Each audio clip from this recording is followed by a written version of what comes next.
Hello, welcome to my channel. তোমরা সবাই কেমন আছো? আশা করি খুব ভালো আছো, আর আমিও ভালো আছি। ঠান্ডাটা মারাত্মক আছে। যাই হোক, সবাইকে গুড মর্নিং আর সবাইকে পৌষ সংক্রান্তির অনেক শুভেচ্ছা।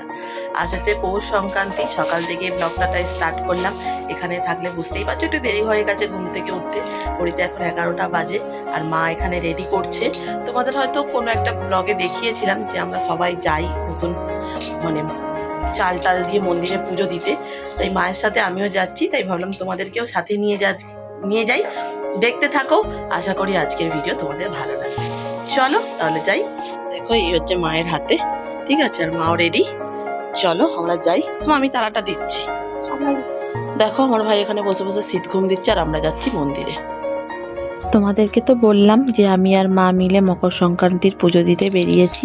আর এই হচ্ছে আমাদের প্রথম মন্দির, যেখানে দেখো মকরও দিয়ে দিয়েছে, মা চাল দিয়ে দিয়েছে, পুজো হয়ে গেছে। এই দেখো মকর, এটাকেই বলে মকর প্রসাদ, যেটা খাওয়ার জন্য আমি এখানে এসছি, খুব এক্সাইটেড। আরও একটা মন্দির বন্ধ ছিল, তাই সেটা তোমাদের দেখাতে পারিনি। চলে এসছি আরও একজনদের মন্দিরে। এটা পার্সোনালি মন্দির এদের, মানে নিজেদের মন্দির। আর আগের যে মন্দিরটা গেছিলাম ওটা হচ্ছে আমাদের পুরো গ্রামের মন্দির। এই মন্দিরটা হরি মন্দির, আর আগের মন্দিরটা ছিল শীতলা মায়ের মন্দির। খুব সুন্দর, ওখানেও মকর দিয়েছে। আর এইটা দেখো শ্মশানকালী মন্দির, তোমরা আমার অনেক পুরনো ভিডিওতে হয়তো দেখেছো। এই মন্দিরটা খুব সুন্দর, নতুন করে করেছে। এটা আমাদের শ্মশানকালী মায়ের মন্দির। চারিদিকটা এত অপূর্ব গাছগাছালি, ছোট্ট একটা খাল, খুব সুন্দর। আসলে এই দিক থেকে তো যাওয়া হয় না, তাই তোমাদের সাথে তেরম করে কোনো শেয়ারই করা হয় না। আর এখন পাথর বসিয়ে দিয়েছে, যার জন্য দেখতে আরও ভালো লাগছে। আর চেনা জানা মানুষের সাথে দেখা হলে জানোই তো, গল্প করতে করতে কখন যে সময় চলে যায় বোঝাই যায় না। আমি যেহেতু স্নান টান করে আসিনি, তাই আর মন্দিরের ভেতর ঢুকিনি, বাইরে থেকেই তোমাদের দেখিয়ে দিলাম। এখানে আছে কালী মা আর আছে বড় ঠাকুর, তোমরা দেখতেই পেলে। আর মন্দিরটা কেমন লাগলো অবশ্যই কিন্তু বন্ধুরা। মকর টকর খেয়ে দিয়ে একটু সবার সাথে গল্প টল্প করলাম, ওইদিকে ঘুরতে গেছিলাম। তারপরে এসে স্নান করেছি, অনেকটাই বেলা হয়ে গেছে। তারপর ছাদে গেলাম জামা কাপড় মেলতে। এখন করবো লাঞ্চ, আর মেনুতে কি আছে সেটাও বলবো। আর মা ঘরে মকর করেছে, সেটাও তোমাদেরকে দেখাই, চলো। আর এখানে দেখো ভাই দাঁড়িয়ে দাঁড়িয়ে খাচ্ছে, যেটা মা বানিয়েছে, দেখেছো কত সুন্দর লাগছে। চলো তোমাদের ভেতরে দেখাই। আর মা ওখানে ভাত বাড়ছে। ভাত বাড়ছো? এরা সব উল্টোপাল্টা বলছে বন্ধুরা, মাইন্ড করো না। এই দেখো মা বানিয়েছে, এখানেই রাখা আছে, মানে ঠাকুরের বাটিতে করেছিল তো এখানে ঢেলে রেখেছি এটা। আর মন্দির থেকে নিয়ে এসেছি। আর কি মেনু হয়েছে এখানে দেখাই, চলো। এটা আগে দেখিয়ে দিই। সয়াবিন আলুর তরকারি, ওই সরি ফুলকপি আলুর তরকারি, উল্টোপাল্টা বলছি, লঙ্কাগুলো দেখছো। আর করেছি বেগুন ভাজা, আলু ভাজা, আর এখানে আলু টমেটো ভাত। এইটা হলেই তো ভাত খাওয়া হয়ে যাবে। আর বিকেলে হবে পিঠে, সেটাও তোমাদের দেখাবো।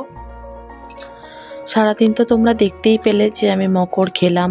আমি আর বাপি মিলে পিঠে করতে বসেও গেছিলাম, ফোনটা নিয়ে আসা হয়নি, তাই তোমাদের সাথে শেয়ার করা হয়নি। এখন আমি বেরিয়ে পড়েছি পাড়ায় পাড়ায়, শুধুমাত্র তোমাদের সাথে শেয়ার করব বলে। যে দেখো, পৌষ সংক্রান্তির দিন সবাই উঠোনে বলো, বাড়ির সামনে বলো, এই যে দেখতে পাচ্ছ, প্রথমে কাদার একটা নাতা দেওয়া হয়, যেটা নাকি কাঁকড়া মাটি দিয়ে হয়, সেটা দেওয়া হয়। তারপর চালের গুঁড়ি দিয়ে ছড়া দেওয়া হয়, ফুল দেওয়া হয়, সিঁদুরের টিপ দেওয়া হয়, যাতে মা লক্ষ্মী পৌষ সংক্রান্তির দিন ওইভাবে আমাদের ঘরে প্রবেশ করতে পারে। এত সুন্দর লাগছে চারিদিকটা, ভাবলাম তোমাদের সাথেও শেয়ার করি। গ্রামের পরিবেশ দেখতে কার না ভালো লাগে বলো, তাই ভাবলাম তোমাদের সাথে তুলে ধরি। দেখো কেমন সবাইদের বাড়ির উঠোনে দিয়েছে, কত সুন্দর লাগছে তাই না বন্ধুরা। বেড়ার ঘরেও দেওয়া, আবার যাদের পাকা বাড়ি তাদেরও দেওয়া, এত সুন্দর লাগছে দেখতে। তোমাদেরকে সকালে দেখিয়েছিলাম, এটা হচ্ছে একটা মন্দির যেখানে এসেছিলাম। আবার এই পাড়াতেই চলে এসেছি দেখানোর জন্য তোমাদেরকে, যে দেখো কত সুন্দর করে চারিদিকটা ওরা সাজিয়েছে, দেখতে কত ভালো লাগছে তাই না। আর আজ যেহেতু পৌষ সংক্রান্তি, তাই বাড়ির সব বউরা মিলে সুন্দর করে আলতা পড়েছে মা লক্ষ্মীর আহ্বান করার জন্য। পুজো হবে, যদি পারি তো রাত্রেবেলা সেটা তোমাদের সাথে অবশ্যই শেয়ার করব। কিন্তু তার আগে আমি যে তোমাদেরকে দেখালাম এত সুন্দর করে আলপনা, ও হ্যাঁ, তোমাদের একটা কথা বলা হয়নি। এই যে দেখতে পাচ্ছ গোল গোল মাটির এগুলো দেওয়া, এগুলোকে আউনি বাউনি চাউনি সেটাই বলে, আমি তো তাই জানি। তোমরা যদি অন্য কোনো নাম জেনে থাকো তাহলে অবশ্যই বল। সারা পাড়াটা দেখলে এবার আমাদের বাড়িটা দেখবে, চলো। দেখো, এই হচ্ছে ভাঙা গেট, মানে থামটা ভেঙে গেছে, ডোন্ট মাইন্ড। চলো দরজা খুলে ভেতরে যাই। দেখো এই হচ্ছে চারিদিকে। কি পিঠে চাইতে যাইনি তো, ঘুরতে গেছিলাম ঘুরতে। আর এই হচ্ছে লক্ষ্মীর স্থান। সবাইদের বাড়িতে দেখে দেখে এলাম, কি সুন্দর করে দিয়েছে। আর আমাদের বাড়িটা তো ফাটাফাটি লাগছে দেখতে, খুব সুন্দর করে দিয়েছে। আর এখন দেখো উনুন ঘোড়ায় বসে বসে পিঠে হচ্ছে। আমরা যে বিকেল থেকে শুরু করেছি, মানে অনেক কিছু পিঠে হচ্ছে তো, তাই একটু সময় লেগে গেল, প্রচুর করেছি। আর এই যে দেখো এখানে এখনো হচ্ছে। আর এই যে এখানে তোমাদেরকে ভালো করে সাজিয়ে গুছিয়ে দেখাবো। এইগুলো সব মানে তরকারি নারকেলের সব আমার বাপি করেছে, ঠিক আছে, একা হাতে। মানে আমি খালি মেখে দিয়েছি ডোটা, বাপি বাঁধাকপির তরকারি করেছে, আমি কেটে দিয়েছিলাম দুপুরবেলা, তাই বাপি তরকারি করেছে, নারকেল ছাই মেরেছে, নারকেল কুড়েছে, সমস্তটা বাপি একাই করেছে। মা করেছে একটা পিঠে, আমি করেছি একটা, আর ভাই করেছে একটা। কি হয়েছে সেগুলো তোমাদেরকে পরে সুন্দর করে সাজিয়ে গুছিয়ে তোমাদেরকে দেখাবো। চলো বন্ধুরা তোমাদের দেখাই কি পিঠে করলাম। এখানে দেখো চুষি পিঠে আছে, যেটা দুধ দিয়ে করেছি। দুধ পুলি আমাদের ভালো লাগে না অতটা, তাই চুষিটা করেছি। আর এখানে আছে গুড় পিঠে, আমাদের খুব ফেভারিট, আমার আর ভাইয়ের তো বিশেষ করে।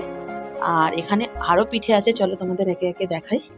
দেখো এখানে সরু চাকলি করেছে, যেটা মা তুলেছে, মাই করেছে সব পিঠে, আমি শুধু মেখে দিয়েছি, গোল্লাগুলো বলতে পারো, এতে কিছু নেই। আচ্ছা এখানে দেখাই, দাঁড়াও। এখানে আছে সেদ্ধ পিঠে, মানে নারকেলের আর তরকারি, ঠিক আছে, দু রকম। যেহেতু আমি আর ভাই তরকারি খাই আর বাপি আর মা নারকেল খাই, তাই নারকেল আর তরকারি দু রকম আছে। দাঁড়াও আরও আছে বন্ধুরা, শেষ হয়নি এখনো। এটা তো স্পেশাল, এটা ভাই করেছে, তাই তোমাদেরকে তো দেখাতেই হবে। এই দেখো এই হচ্ছে পাটিসাপটা, আমি একবার তুলতে গেছিলাম, জঘন্য হয়েছিল, কিন্তু ভাই কত সুন্দরভাবে তুলেছে, দেখো বেশ সুন্দর হয়েছে। আর রাতে আর তোমাদের সাথে কোনো রকম কথা হয়নি।